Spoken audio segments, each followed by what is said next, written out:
Welcome back to another episode of Pipe Surgery. This question from Greg in San Diego for this week's surgery is, what are 6 common mistakes salespeople make in prospective customer meetings? Simon, give us 3. Okay, I'll have the first crash. It's like family fortunes. You can't repeat my one. So I'll say talking too much in the demonstration area, and that it has a few sins attached to it. That could be not focusing enough on the pain points. It could be overselling, and it certainly is about not providing the value in that first instance. There's a lot of things go ahead from talking too much, and a lot of it is just showing too many features from the fact you're trying to impress too much. The other is vague next steps, so not really agreeing next steps and having a reason to re-engage, whether or not that involves putting another call in the diary, but having a vague reason to reach out means even if you've got a call in the diary, it's likely to be cancelled. And I brought a prop with me this week, the dartboard, and it's all about hitting the bullseye. If you're not hitting the target with your reason for the next step, then why should I engage with that next step? That's a really important one.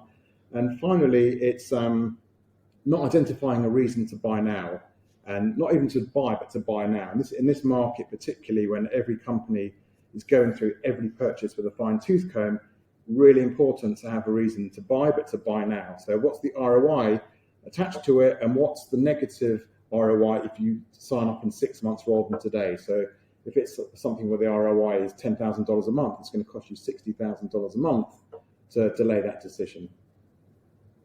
3 good ones, all on the leaderboard, so you're safe. I'll see if any of mine come up, or whether I get a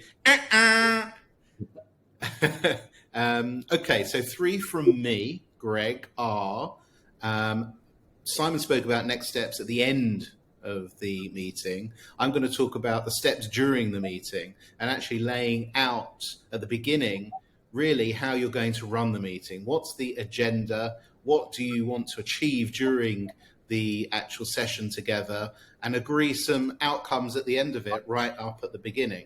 So that's a common one, because then it leaves it very open and sort of vague, to use that word again, as to what's going to happen during our time together. Another pet hate for me, and people do this a lot, and I think there's huge room to change this, is often a salesperson will want to pause and get people talking. But the thing that they do when they pause is ask, does anyone have any questions?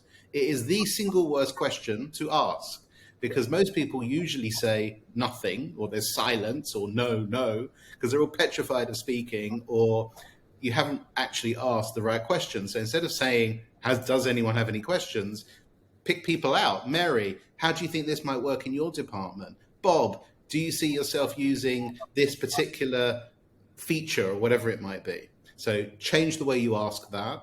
And then finally, stop being a feature creature. Everybody hates it. You're going to bore people to death, particularly if you're selling technology. No one wants death by features. Sell outcomes, sell emotions, sell solutions, use the features to draw out how they're going to win. But too often, common mistake is, and it does this, and this. So I think we're safe. I think we're going to be able to go through to the next round, Simon. Good news. Well, that wraps up another episode of Pipe Surgery.